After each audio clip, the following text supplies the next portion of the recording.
Santa Cruz. We're broadcasting to you from the gorgeous, beautiful Santa Cruz today, as usual. And we are... Denise Lane with Go Ahead and Tell Us. And Susan Douglas. And today we have a very interesting lady who has written several books all about nutrition and lifestyle and blending it together. Elizabeth Borelli is a Santa Cruz-based author, certified plant-based nutrition coach, life coach, and yoga instructor, with over 15 years of experience guiding individuals towards healthier, more balanced lives. So welcome. Thank you Elizabeth. so much. Thank you. I'm so glad to be here. Yeah. Pleased to have you. And Elizabeth has written 3 books. She's an accomplished author. She's written Beanalicious Living, Breath into Breakthrough, and Taste Like La Dolce Vita. Okay, Yes. yeah, great. So we'll start with the current book on La Dolce Vita, which of course was inspired, I believe, in Tuscany, correct? Yes, it was inspired by my trip to Italy, the most recent trip to Italy I'd taken. I'd been to Italy way back in the day, 10 years ago, 15 years ago, and I did the usual tourist things in Italy. Of course, I was inspired and ate all the good food and enjoyed the wine and being there and the people. But this last time, which was a couple of years ago that I went with my family, we ended up renting a villa in Tuscany. And the thing that made this different was because since we were renting a villa, we were doing our own cooking.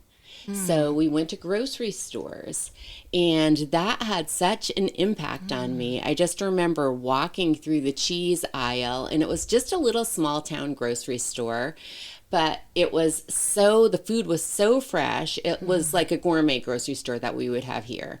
And I just remember looking at the cheese aisle and going, oh my goodness, these are all locally grown or locally produced cheeses, gourmet, beautiful varieties.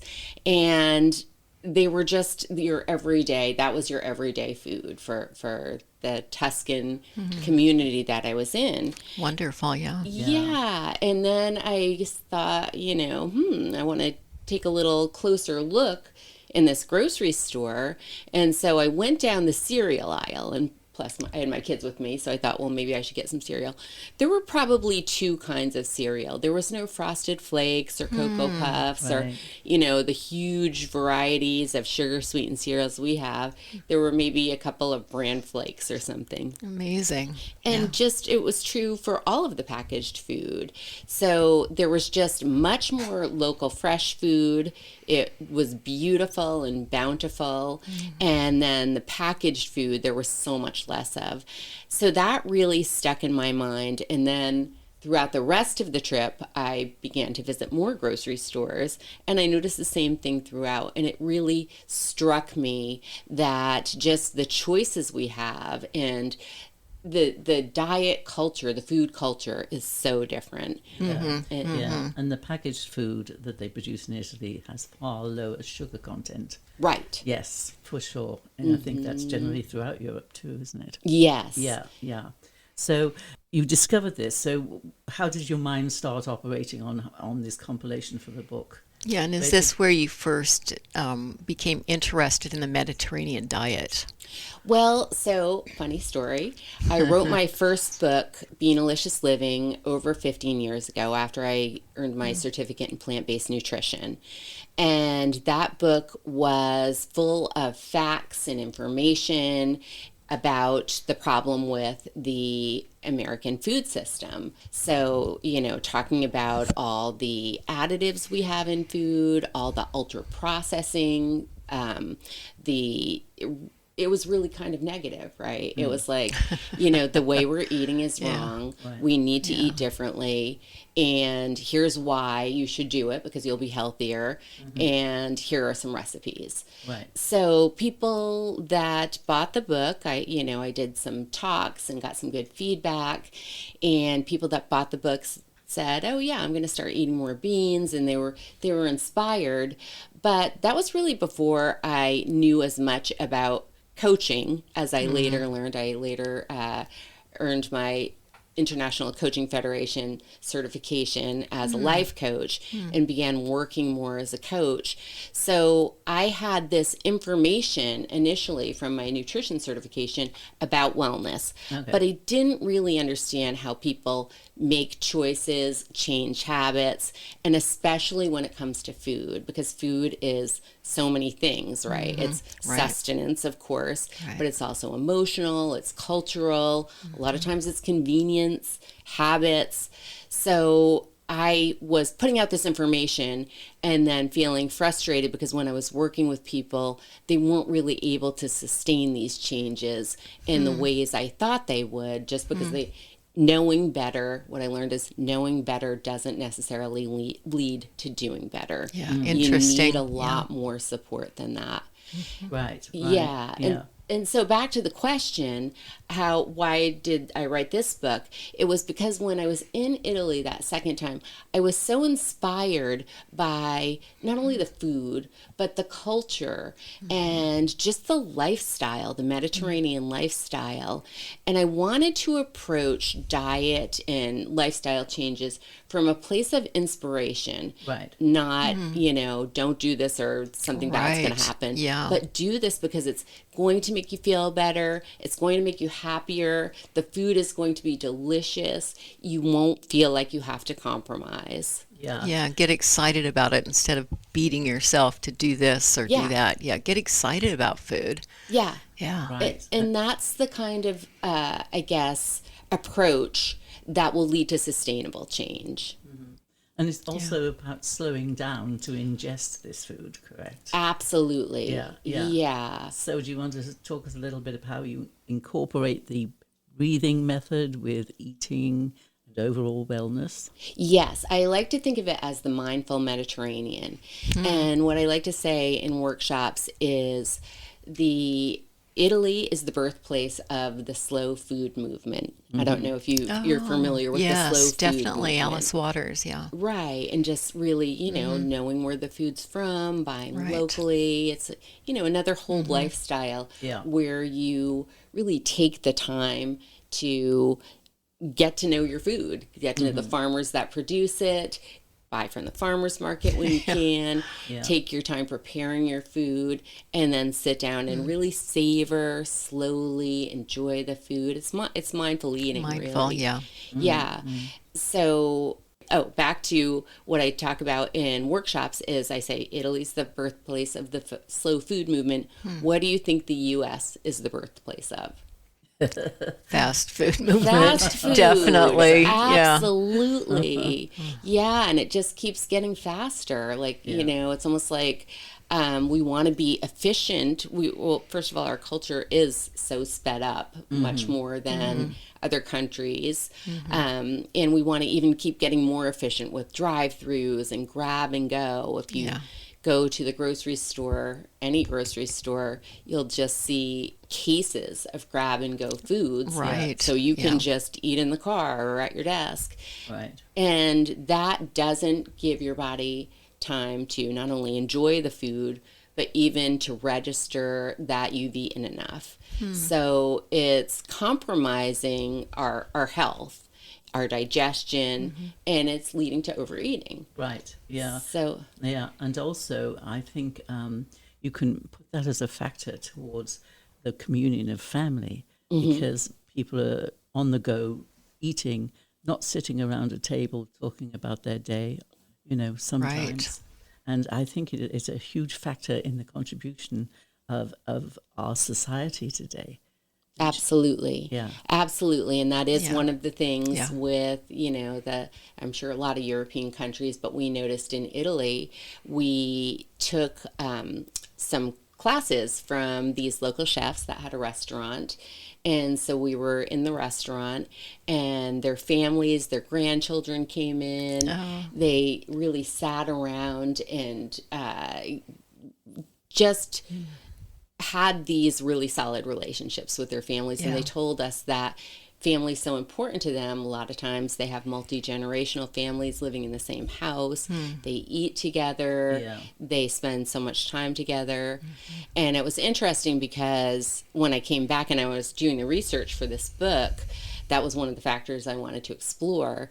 And, sometimes you see something, but you don't know necessarily that it's true. So I did a little bit of research on the average time people in different countries spend eating at the dinner table. Wow, interesting. You were able to research that. Yeah. Wow. Yeah. And I found a chart. And and so the people in Italy and France spend the most time at the table, and it's about 2 hours a day. And the US Wow. spends the least. I'm not surprised. And I think it's the UK and Canada also spend very little time. Right. But it was like Yeah. a third of the time. Right. But Greek and Spain has got to fit in there somewhere, although Spain is a kind of a different way to, well, they have a big lunch, don't they? And then they go to the tapas at night. Yeah. So I guess it's the lunchtime that people gather if they can, Right. with the siesta afterwards, right? Yeah. Yeah. And that has been proven to really help lifespan and life style. Yes. Yeah. Would you agree with that? Absolutely. And I was just listening to a podcast talking about a study that was done with Harvard. It started in the 30s and 40s. And they followed these men who were college graduates starting in the 30s and 40s. And it's still ongoing. And so every 2 years since the start of the study, they surveyed these men to find out about how they were doing, their health, their wellness, their happiness, mental health, all of these things. And it turns out that good relationships are a really strong predictor of good health and longevity. Oh, yeah. So, back Right. to these Right. family relationships. Absolutely. It all factors into health and well-being. Yeah, in the United States, our health is, we rank about at the bottom of the industrialized countries. What we're doing is not working for our health, and it's getting worse all the time. Do you think that people are kind of confused about what to eat here? Absolutely. Absolutely. Yeah. And that's another thing I bring up in workshops. Who is confused about what to eat? And it's everybody. And it's because even though, well, it's a couple of things. One thing I hear all the time is people say it's always changing. Nutrition information is always changing. Yeah, it is. Yeah. True. Yeah. Except the nutrition information that's always changing isn't the proven, well-researched, Right. solid recommendations like the Blue Zones or the Mediterranean Right. diet. Another one is the DASH diet. So these well-established long-term eating patterns don't change. What changes is influencers, fads, marketing campaigns that are out there promoting all these new ideas, new foods, new nutrients. Right. The latest books. Yeah. I mean, the carnivore diet. I heard about that and I'm like, are you kidding me? Yeah. It's so crazy. Yeah. They think they're getting their vegetables from eating meat. Right. Yeah. Where's the fiber coming from? Exactly. So it's the reality is most of us get our nutrition information from influencers, from the people internet. get their news from YouTube these Yes, days. I mean, exactly. The whole world has changed significantly. Yeah, and all of these influencers are marketers. They're all being paid to promote. I recently wrote a column on the ice water diet. And interesting. and so I actually was on Nextdoor, and there was an ad. It was a video about the ice water diet, and before I clicked away, I thought, I just want to watch this and see what they're saying. And it was this really long, emotional video about this woman who was struggling to lose weight, and she was doing all the right things, but just not able to lose weight. And then met these women who looked like models, and she was so ashamed of why she didn't look like a model, and so then they told her the secret, and the secret was the ice water diet. And of course, it's not just ice water. Oh, and so with the ice water diet, you can eat whatever you want. Right. You don't have to exercise, and it showed like big plates of like Cheesecake Factory style burgers, Okay. fries. This is Don't interesting. do anything. Just drink the ice water, and you'll magically lose weight. And of course, it's a pyramid scheme or one of these kind of, whatever it is, schemes where it's not just ice water. You have to buy this additive that you put into the ice water, and then you're on a monthly plan where I started, and then I looked it up. I looked up what is, what's going on with the ice water diet, and it's been around for a while, and it's this marketing scheme to get people to sign on, and then it's really hard for them to change their monthly subscription to receiving this stuff. And of course, it doesn't work. It's some vitamins or something in a packet. Right. There's so many schemes out there. Unbelievable. All you got to do is scroll through Facebook and you get all that kind of information, or Instagram or wherever, right? Yeah, and the thing that really bothers me about it is not that it's taking people's money, but then it's also putting the blame on them when it doesn't work. Like, well, if you couldn't stick to this diet, it must be you, and you just don't have any willpower. And I think just our attitudes about diet have become so, I think marketing has been really effective in making us feel a lot of shame about about the fact that we can't lose weight, or it's about lack of willpower and lack of self-control, when neither of those things are true. Right. Yeah. I mean, what do you think of the thought that the organs gather fat, and that makes it very hard to lose weight because the organs are actually containing this fat?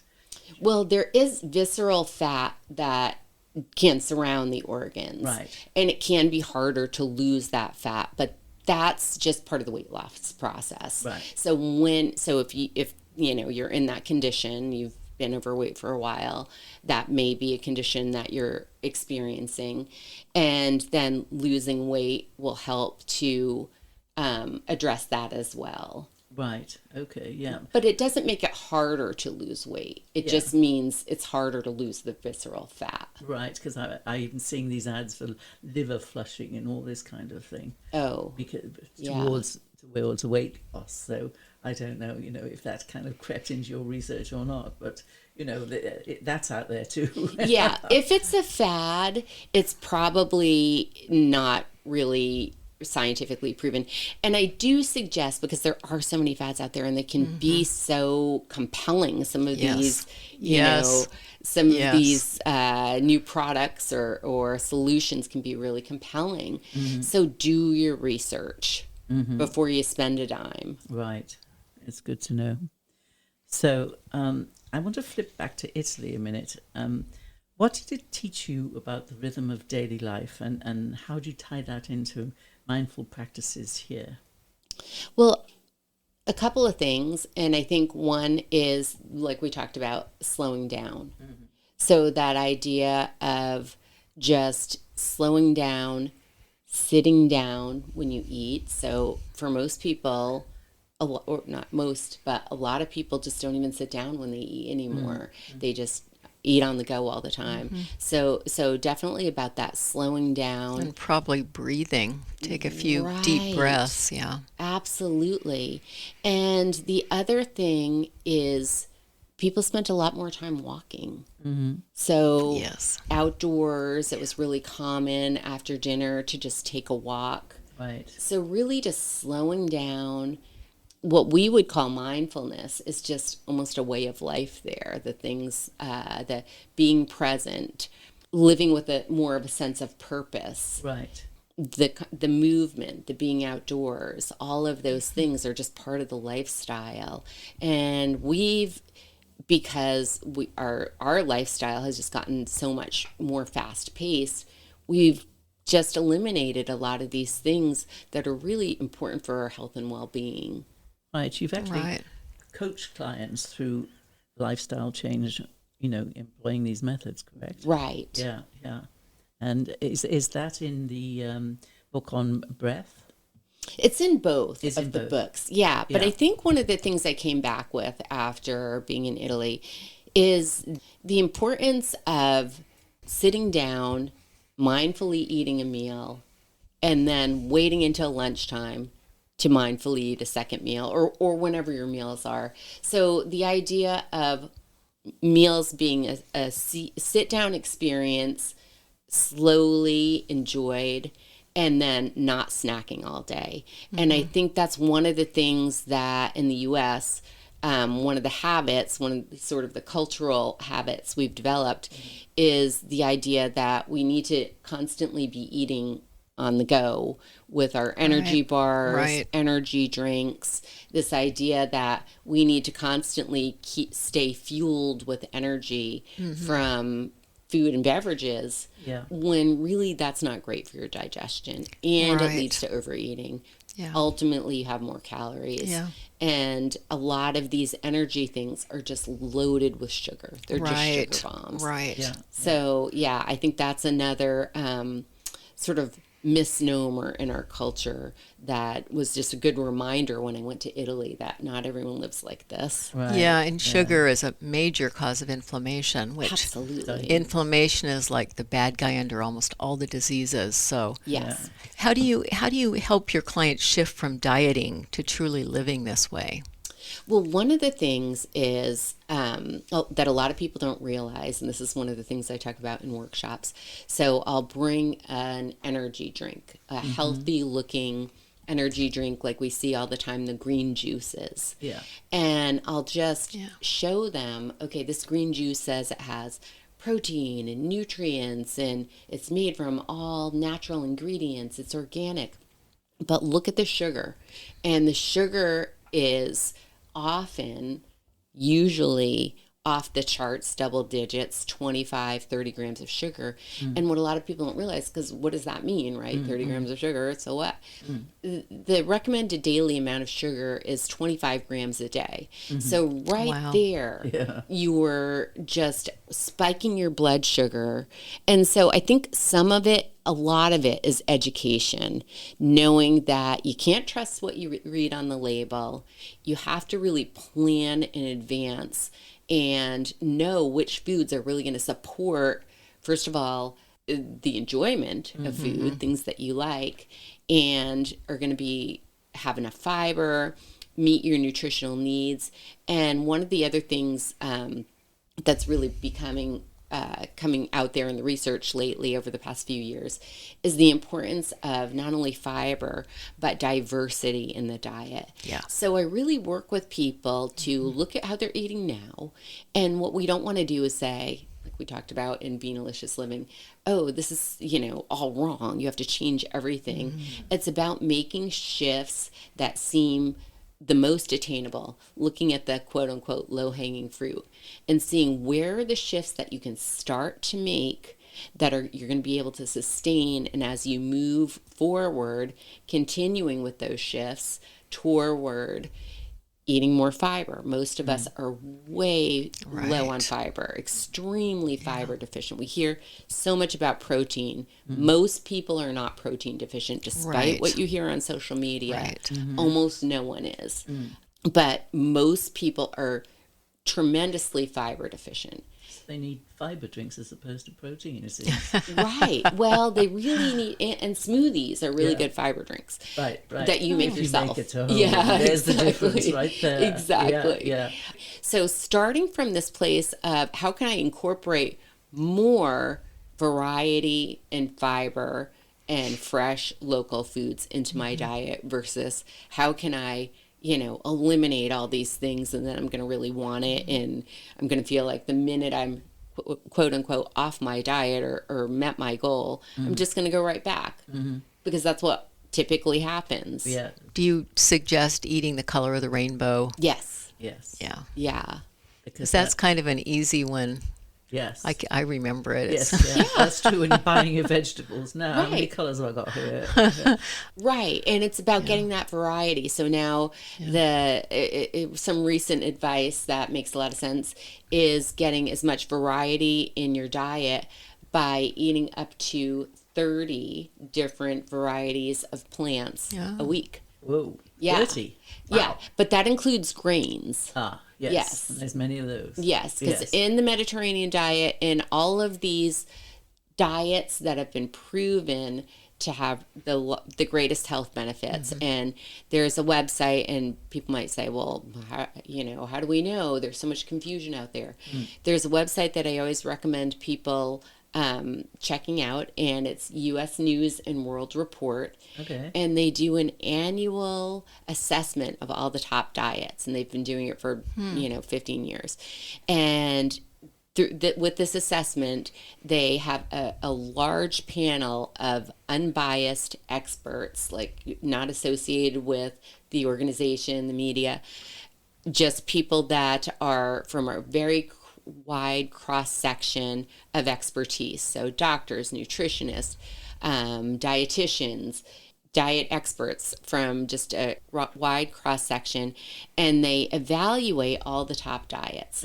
And they look for things like, if you're on this diet, how will it help you with weight loss? Right. How easy is it to follow? How healthy is it?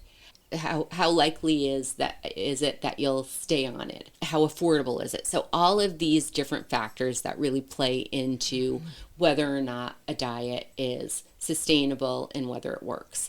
And so I always recommend people look at that, because at the top of that chart, the Mediterranean has been scoring in the top place for several years. Yes. There's other diets that are similar, like the Blue Zone diet, the DASH diet, which is one that focuses on reducing hypertension. There are all of the diets that we are familiar with. So the paleo, the low carb, keto, they're all assessed, and paleo, low carb, and keto are all very low on this list of healthy diets. Oh, really? So, So even though we hear about those diets, and they're, the loudest voices out there about eat more protein, avoid grains. Yeah. In reality, none of this is true. And even if you look at Harvard, so there's the USDA Healthy Plate, where they talk about, for the general public, what are the nutrition recommendations from the USDA? Yeah. And Harvard also has a healthy plate, and there's images of how your plate should look, and they all have they all have surprisingly a couple of things. Yeah. Well, they both have, I should say, because those are the two you can look at. And of course, the USDA is going to be more conservative. It's the U.S. Department of Agriculture. So milk is a little bit more represented in that version than it is in Harvard, where it's not well represented at all. They don't even recommend that you drink milk. Yeah. They don't say don't eat cheese. They just think that milk it's an option, not a necessity. And it has a lot of saturated fat, so in smaller doses. But with both of them, they have protein at a quarter of the plate. Not like we think, fill half your plate with meat and then a little bit of vegetables and some potatoes. They both have protein at a quarter of the plate in the way it's divided, and they both have grains at least a quarter. And so that's Harvard. Yeah. And so, there's a lot of noise out there, but it's really looking at the sources that are credible. And it's very hard not to be influenced by culture. Yes, of course. So it's in front of you every day. Yeah, Absolutely. exactly. Yeah. So when we're hearing all these things about carbs, and people should be eating gluten-free, unless you have celiac disease, which is like 1% of the population, eating gluten-free is another way of getting too much sugar in your diet, eating too much processed food, and not enough fiber. So, it's a lot of these catchphrases that just catch on, and then all of a sudden we're seeing gluten-free labels everywhere. Yep. So it's really hard to override that in your conscious and think that, oh, grains must really in some way not be healthy. Well, the reality is it's the refined grains that aren't healthy. Yeah, I was going to ask you what your thoughts are about grains, because there's so much misinformation about that. And all of the longevity studies, the people eat grains. Right. Yeah. Because grains have a lot of fiber, a lot of nutrients, and they're also satiating. So they make you feel full. Yeah. Our grains have been, a lot of them have been modified, though. You've got the GMOs, and it seems like that's when the allergies have popped up. Yeah. We didn't have all these allergies and autoimmune diseases 30, 40 years ago, something like that. It's relatively new that it's like an epidemic in our culture. And it'd be interesting to see if Europe has the same epidemic, because we have a big epidemic here. I don't think they do. Yeah, I pretty sure that haven't they heard don't. anything about it. Yeah, yeah. And seeds also have a place, don't they? Oh, These days? yes. Yeah. Absolutely. Yeah. So eating grains, seeds, nuts, all of those things are really healthy. Yeah. And what kind of grains do you look for? What do you want to avoid, and what do you want to look for? Well, it's important to avoid processed.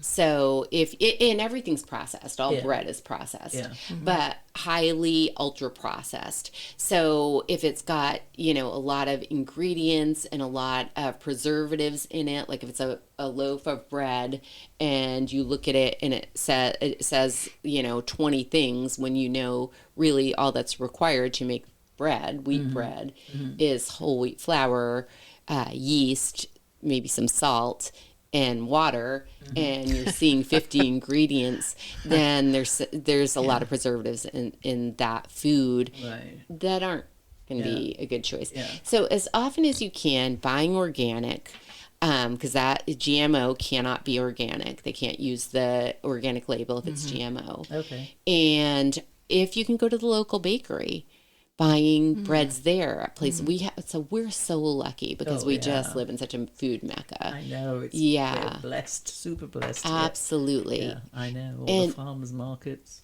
Wonderful bakeries, like Companion Bakery. Yeah. They use ancient grains.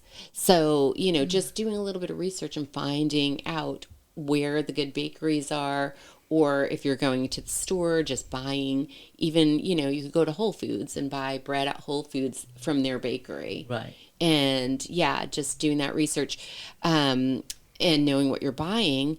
And then in terms of grains like, brown rice or quinoa, or farro is a really delicious grain that is not that hard to make. They really just require a lot of boiling. That's it. And there's so many that we're not that familiar with, like quinoa is easy to make. Oh, so easy. And there's buckwheat, and there's a lot of grains that we don't really use in this culture. Right. Yeah. And when it comes to nuts, there's good and bad nuts, though, isn't there? Some I are think better walnuts than are others. You are? Walnuts? Yeah. Even peanuts? Yes. Really? Yeah. Oh, that's interesting. Yeah. In small doses, right? So I would say that peanuts are not maybe the most nutritious of the nut options, but and walnuts would be a better choice. Walnuts are a great choice. Right. But if you're looking for, a little snack, a handful of peanuts is a good choice. Yeah, and peanuts are high in protein. They are high in protein. They're high in fat. Nuts are high in fat. So just depending on your health goals.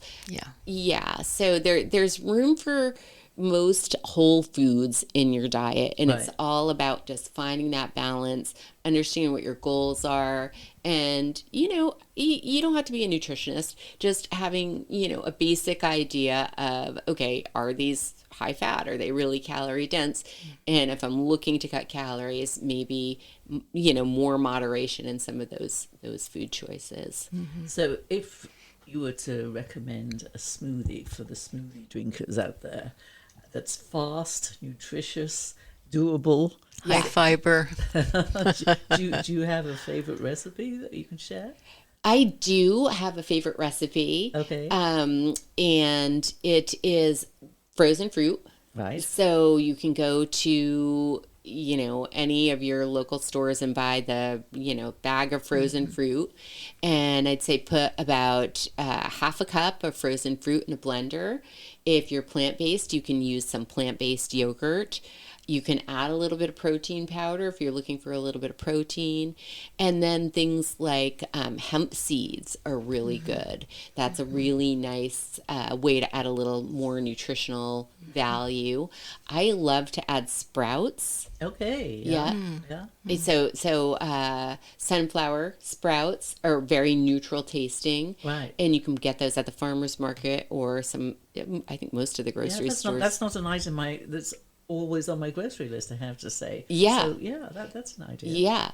Yeah. And I do like to add a little more greens. So I would say a little bit of spinach or kale. And cucumber is another really neutral ingredient you can add. And avocado. So you don't have to add all of those things. You could experiment with it a little bit, but it's really nice to get some vegetables in that won't change the taste, because if you add those vegetables, like a little bit of spinach, it might make it look a little darker. It's not going to make it bright green. Right. Apple is another good thing to add.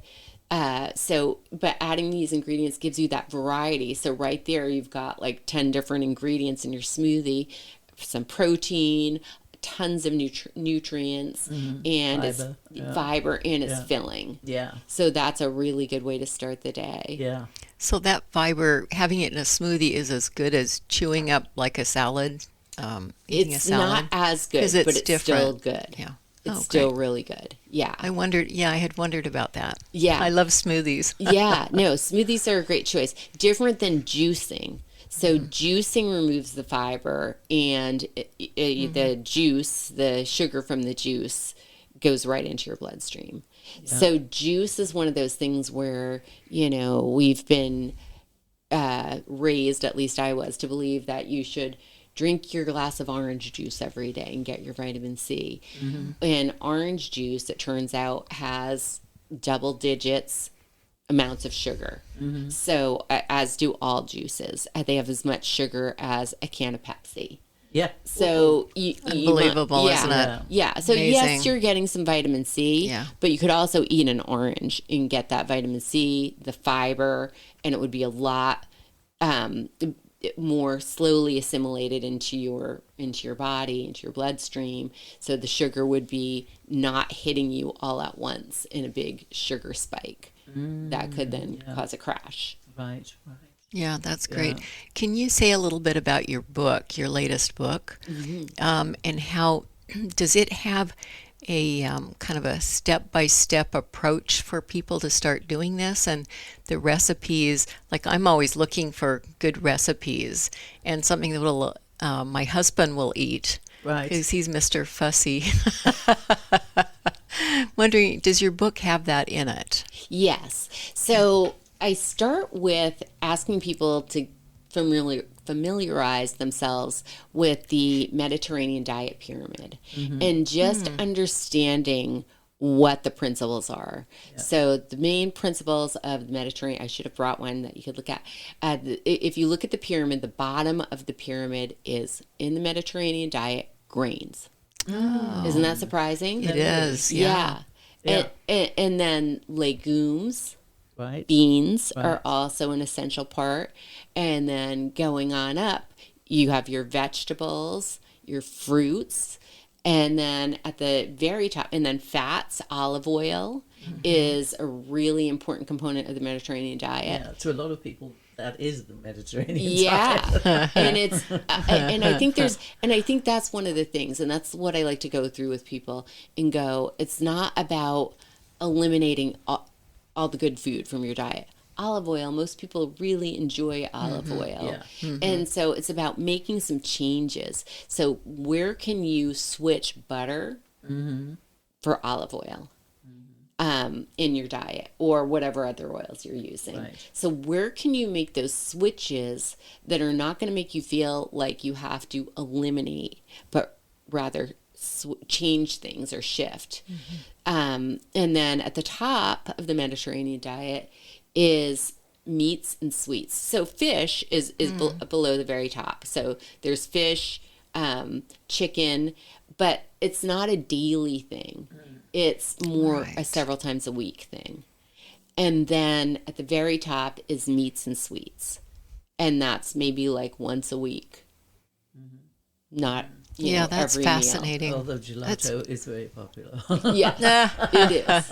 It is. And it's delicious. Oh my gosh, the gelato in Italy is like, awesome. Yeah. Oh, I'm yeah, sure and you it's did kind of go off the tracks a bit and have one or two. Yeah. Well, see, that's the thing. It's not about going on, you know, it's not about you can never have these foods again and you're just going to want them more if you say that. It's about, first of all, when you start reducing sugar in your diet, and that is one of the things I work with people to do. So, you know, it's understanding the principles of the Mediterranean diet. It's looking at what you're eating now and changing what you're eating and the way you're eating. So really sitting down, like we talked about for meals, slowing down, chewing more. A lot of that is a big one. Yeah. Putting down your fork between bites. Like all these things that you can do. Oh, interesting. That help you to slow down the meal.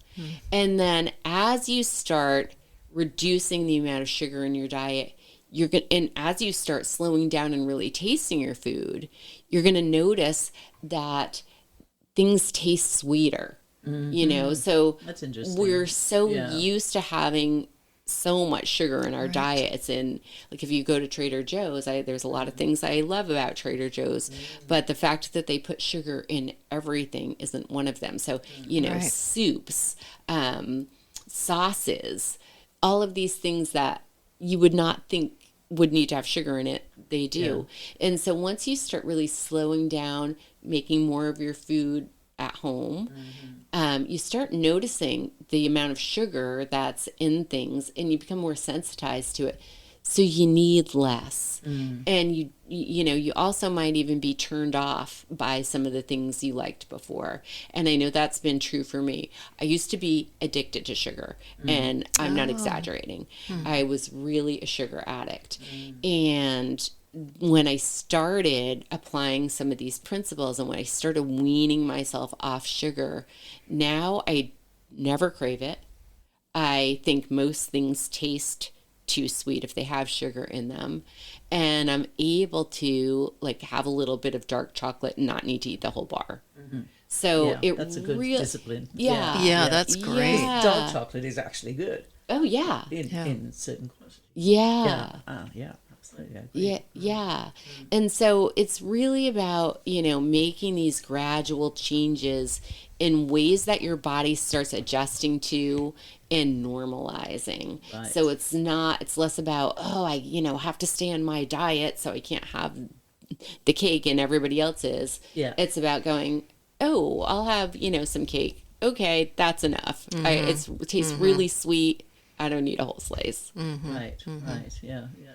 That's why in the farmers market here, the baked goods I love because they are not overloaded with sugar, and it's just a lovely experience to just, you know, treat yourself occasionally there. Yeah. And food is so, you know, it's such a gift. So it's really about enjoying food more, taking that time and really appreciating, savoring, slowing down, and, you know, it treating yourself every meal should be a treat. It should be something you really enjoy and feel satisfied by. Yeah, isn't it funny that you have to remind us to enjoy our food when it is so enjoyable? Right. I know, really, yeah. But, you know, as you say, we've got caught up in society and in the way life works now. And, you know, just taking little teeny tiny steps to slow down. Yeah. I mean, what do you teach people about this? Well, so first of all, several things. Yeah, I'm sure. And people, we hear about mindfulness all the time, and I was listening to this podcast and they were talking about, mindfulness is such a pervasive word in our society. Yeah. There's even mindful computer programming. It's like this broad term we can apply to everything. Yeah. But it's really about slowing down, being present with purpose, non-judgmentally. And that's really hard because we're so caught up in the day-to-day, the busy life. So I recommend that people just start in the morning just with a little bit of a mindfulness practice to start their day. So maybe that's gratitude, maybe that's just sitting and observing your breath, just taking a moment. Sometimes people say, I don't have time. Take exactly. 2 minutes. You have 2 or 3 minutes to just sit, just be present, and, make a little time to appreciate what you're grateful for. Notice what you're grateful for. Slow down, tune into your body. Yeah, gratefulness has actually changed people's lives. Yeah. I mean, it's been talked about a lot now, hasn't it? Right. That it's actually changed them for the good. Yes. Yeah. Yeah. Because if you don't take that moment, you're just swept into your day. Right. And just that, setting your intention, establishing some gratitude early in the day can help to really change the way your day flows. And so then when we're caught up in traffic, like I was here today, when you are behind somebody that's going slow and you're late, and this is literally happening to me on the way here. Today. Oh, yeah. Okay. I was behind someone that was driving really, really slowly, and our tendency is to go, oh my goodness, we're gonna speed up. Yeah. But using those times, with your mindfulness practice, noticing that those are times that you can slow down, Take a deep breath. Yeah. Yep, and just get present. Yeah. This is what's happening. Yeah. My If you have to getting talk wound to up yourself, about it. Yeah. Yeah. You just say, there's nothing I can do about this. Yeah. There's nothing I can do about this. Yeah, I can either get upset and angry, Yeah, exactly. or I can stay calm. Yeah. My choice. But you have to notice to be able to do that.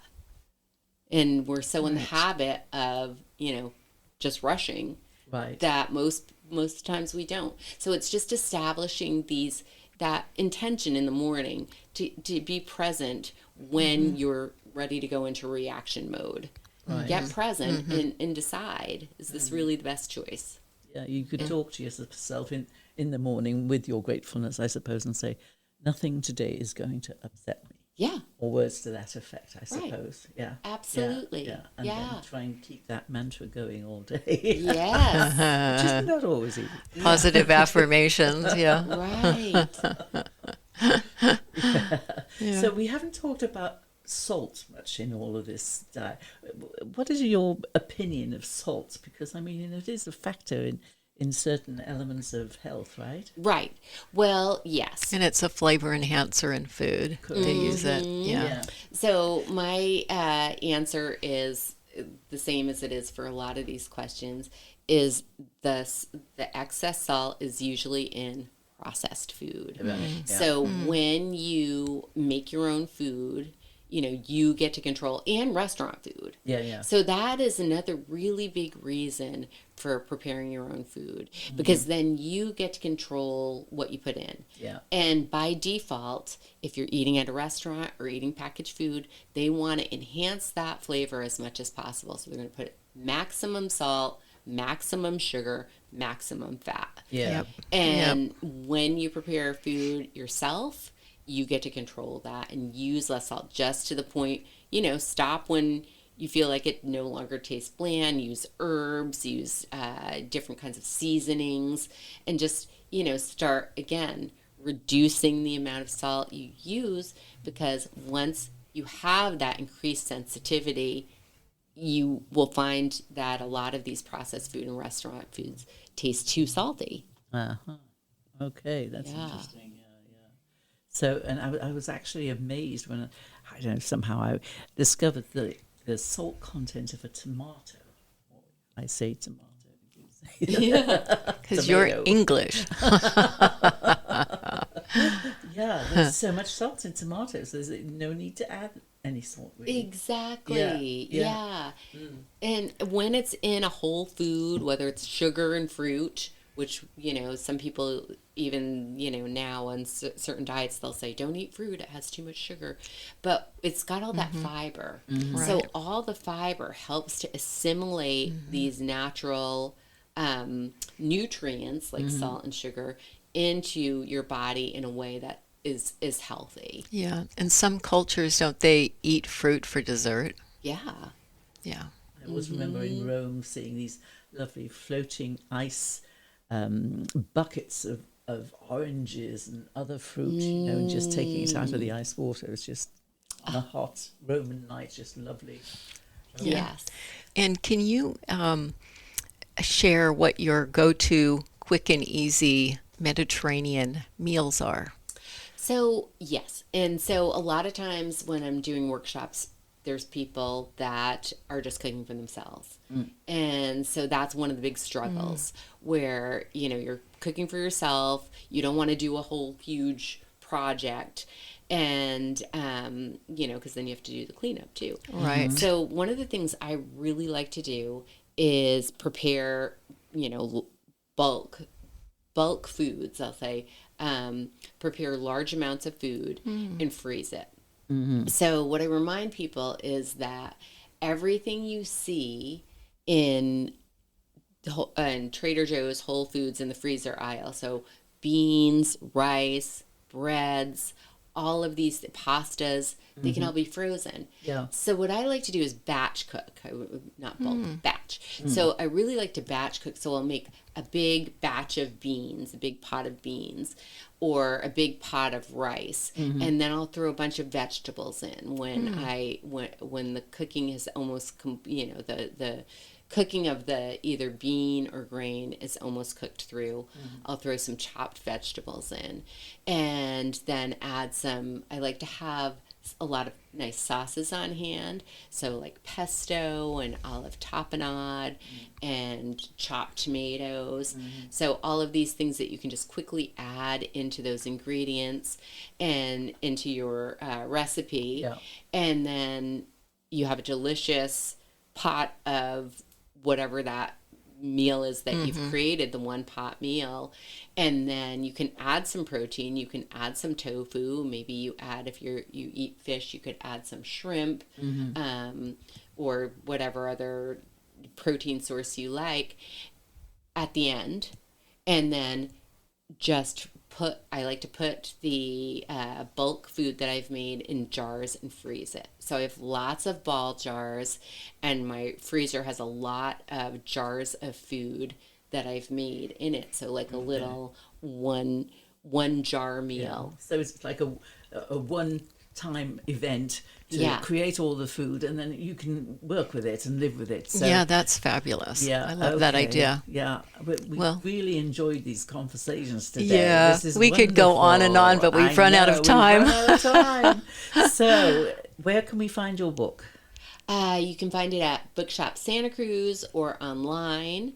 And on my website is elizabethborelli.com. Okay. And I do want to quickly plug this exciting event I have coming up, the Santa Cruz Wellness Expo. Okay. On Saturday, September 20th from 1 to 4.